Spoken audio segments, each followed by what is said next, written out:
दोस्तों, एक समय की बात है जब एक पिता अपने बेटे को एक होटल में ले जाता है खाना खिलाने के लिए। लेकिन उस होटल की जो स्थिति होती है वो हर महीने में खराब होती है। ना तो वहां का होटल का मैनेजमेंट अच्छा था, ना तो वहां के वेटर अच्छे थे और ना ही वहां का खाना अच्छा था।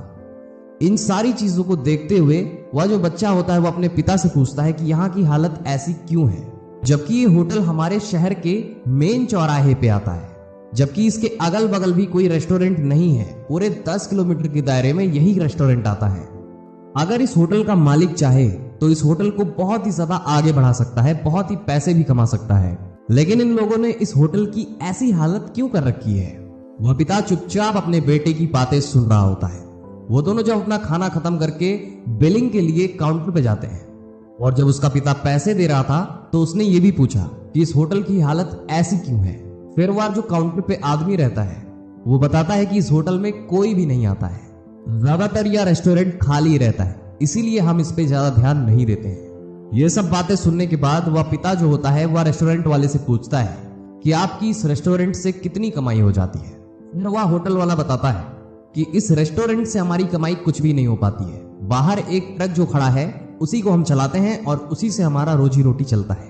ये सब सुनने के बाद वह पिता अपने बेटे के साथ होटल के बाहर जाता है और वह जो ट्रक होता है उसका इंजन में, उसके सारे पार्ट्स में इतना गंदी तरीके से खराबी कर देता है कि इसे कोई भी मिस्त्री ठीक ना कर पाए और वहां से अपने बेटे को लेके चला जाता है। और ये सब जब बेटा देखता है तो वो अपने पिता से रास्ते में पूछता है कि पिताजी, आपने तो उस व्यक्ति की मुसीबतें बढ़ा दी हैं। उसका एकमात्र रोजी रोटी का सहारा केवल वह ट्रक था जिसको आपने खराब कर दिया। वो जो पिता होता है वो अपने बेटे की तरफ देख के मुस्कुराता है और आगे बढ़ जाता है।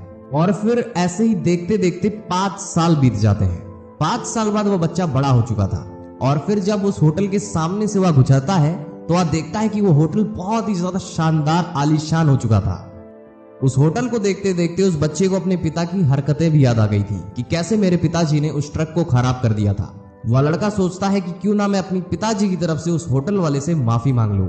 जब वह बच्चा होटल के अंदर जाता है उस मालिक से मिलने, माफी मांगने के लिए, तो वह मालिक वहां पे सूट बूट में बैठा रहता है।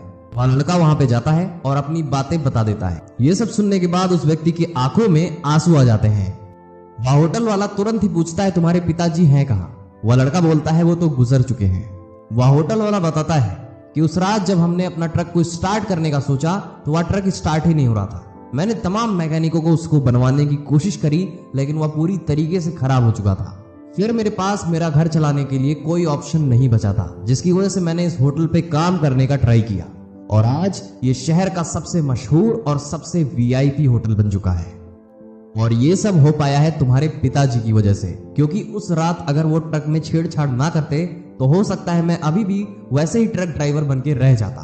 दोस्तों, इस कहानी से हमें यही सीखने को मिलता है कि आपको अपनी लाइफ में देखना है कि कहीं कोई ऐसी चीज तो नहीं है जो आपको आगे बढ़ने ना दे रही हो, जो आपका कंफर्ट जोन बन के आपको ही खा रही हो। लाइफ में ना कई बार हमारे साथ ऐसी चीजें होती हैं जो हमें लगता है शायद ये बहुत ही बुरी हो सकती हैं, पर आगे चल के उसका बेनिफिट हमें जरूर मिलता है। और वीडियो के अंत में हम आपसे बस यही कहना चाहेंगे कि कहीं पहुंचने के लिए कहीं से निकलना बहुत ज्यादा जरूरी होता है। क्या कहना है आपका? कमेंट सेक्शन में बता सकते हैं।